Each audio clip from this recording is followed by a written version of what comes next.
Hi everyone. I hope you're all having a really good week. This week, this wasn't really during my placement hours, but I was fortunate enough to go on a baby visit with one of our inmates.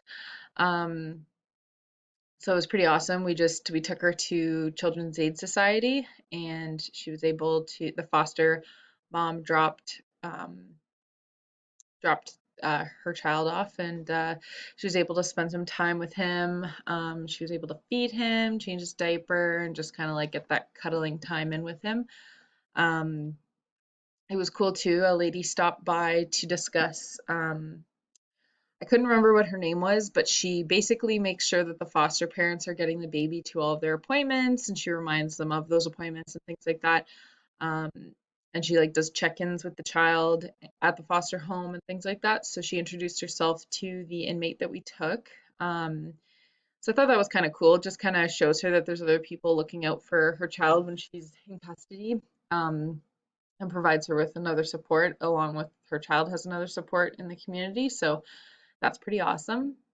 Um, Something that like we struggle with at the jail constantly is making sure that we have resources and can facilitate, um, I don't know, like I guess different types of supports for inmates in the institution, but also we need to remember that security is our top priority at the jail because we are a maximum security institution.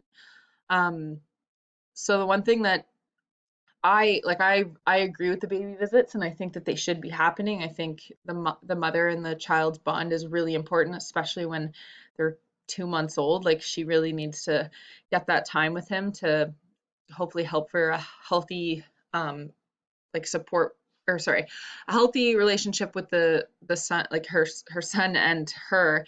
Um, but also it should help him in the future with like as he grows up and gets older.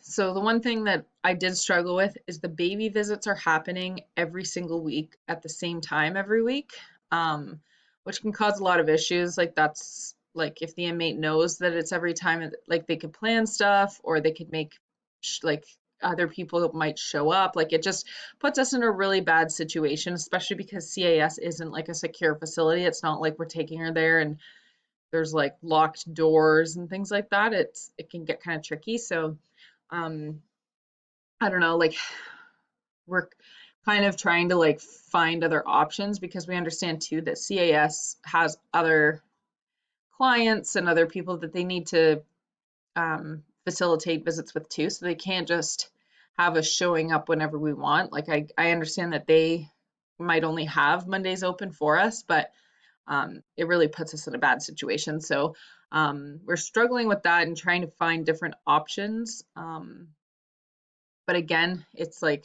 a catch 22 because if we don't do it, then she doesn't get the visits with her baby. And that's like really important as well. So um, that was kind of like what I kind of dealt with this week. Um, just kind of balancing that, trying to find that balance between security, safety, and then also um, making sure that we're able to facilitate programming for the inmates at the institution. Um, The other thing I noticed too with the inmate is because she's not on drugs right now, I think she's a lot more clear minded, and I like that she's not like she's being realistic about when she gets out. She knows that she has a high chance of relapse. She relapses every time she leaves, but because of that, she's kind of in the mindset like I don't want him to leave this foster family. Like they're doing really well with him. He's doing really well. I want him to stay there, and then hopefully slowly integrate back into his life with like visiting on the weekends and holidays. And I think she's realizing too, like she needs to get like her life together and kind of figure out. She's talked about treatment and just kind of getting her life organized before she can be um, like a positive role model in his life, and then up like be healthy for both of them. So I thought that was pretty awesome that she's pretty self-aware of her situation and knows that she's not going to be the greatest support for him once she gets out of the institution. So yeah, it was pretty like packed filled day, I guess, and I really enjoyed it. I hope I can go on more, but yeah, that's what I went through this week.